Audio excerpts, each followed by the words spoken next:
Hi. So, Iranian war for dummies. I was pushed to make this video by some of my favorite streamers.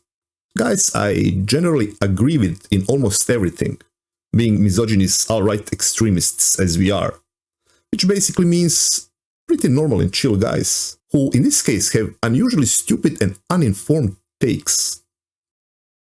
Now, we won't name any names, but let's just say that this cheap Temu wig might also be on their wishlist too. So I made this video to educate, and I know this sounds like someone trying to explain there are more than two genders, but in this case, it might be warranted. Iranian war. I'll read the baddies in 8 easy bullet points that even a baboon could understand. We're going by facts and stats, and we'll try to paint an image. You will make your own conclusions at the end. So, we are the baddies. The case is pretty clear. Dropping million-dollar bombs on the heads of poor people living half a world away for some vague idea of regional dominance, that's a bad thing. Iran was no direct threat. The nuclear weapon narrative has been pushed for decades. Their leadership has been anti-nuclear and even issued a fatwa against developing such weapons. Also, haven't their enrichment facilities already been obliterated? When you have to BS your way into the war, you already know that you're in the wrong. Now you may say, what about enriched uranium? Here's the thing. After the US withdrew from the JCPOA in 2018, Iran ramped up uranium enrichment, so you tore up a working deal, caused escalation, and now you're pointing to that very escalation as justification for war. This is Iraq 2.0. We all acknowledge now that Iraq war was a bad thing, but somehow this is different. This time it will surely work. Just look at all those poor oppressed people. By some estimates, the US killed nearly 1 million of Iraqi civilians, more than Saddam Hussein himself, in a completely arbitrary war. Nobody was ever held accountable. Oops. It destroyed the country, caused decades of regional instability, and led to the rise of ISIS. Regime change wars do not work. They never worked. And the West has a long track record of disastrous campaigns to prove this. Protests are often used as justification for intervention, but some would say these were of foreign design. Controversial take, I know, but what would be the arguments? First, around 6,000 Starlink terminals were reportedly smuggled into the country. Coincidence? I think not. The US Treasury Secretary Scott Bessent said Washington engineered a dollar shortage to send the Iranian rial into freefall, which culminated in protests. Over 300 Iranian policemen and officials died in these peaceful protests. So the writing is on the wall.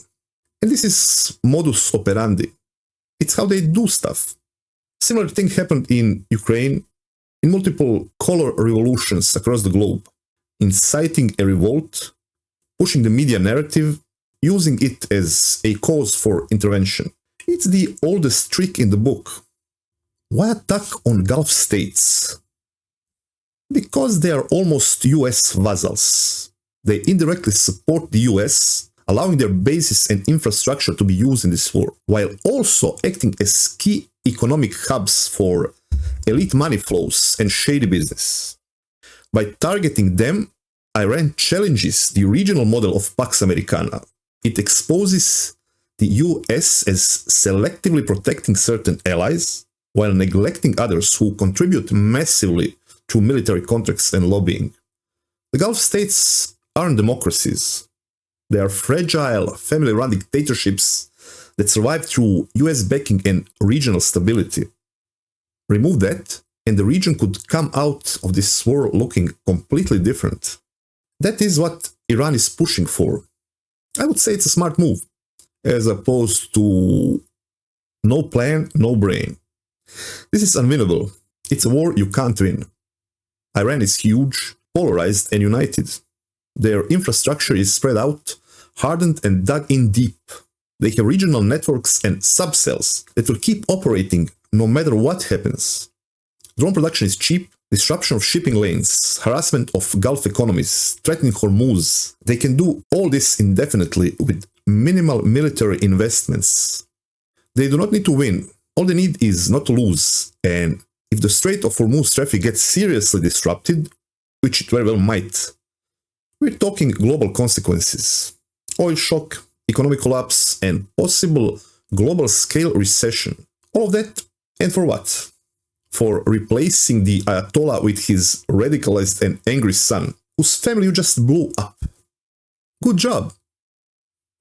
You've radicalized them through outright vicious, dishonorable acts of aggression. The new leadership will likely be worse than the old one.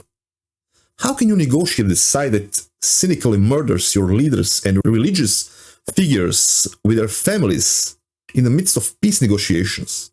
You made your bed, and there is no easy way out. You attacked a mostly unarmed ship returning from a visit to a neutral country.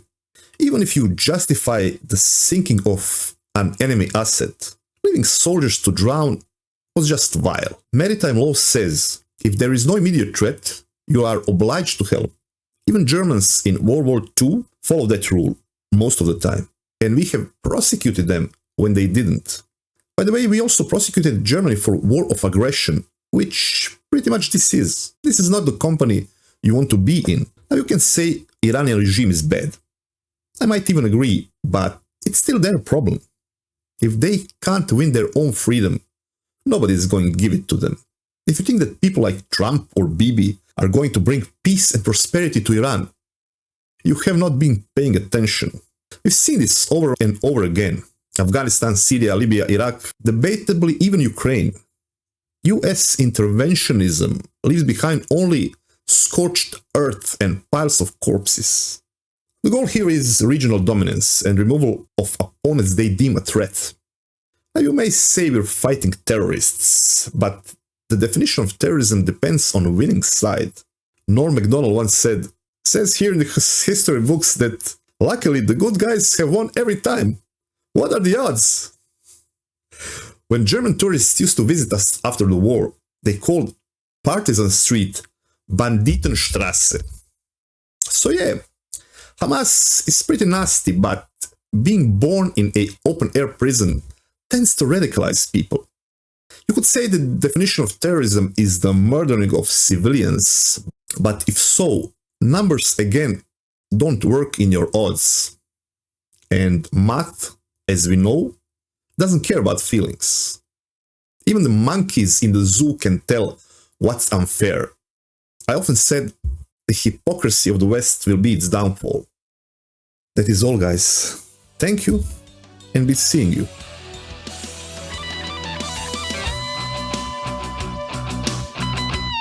Will you see the lightning's eyes? Will you love the lightning and take it into your heart?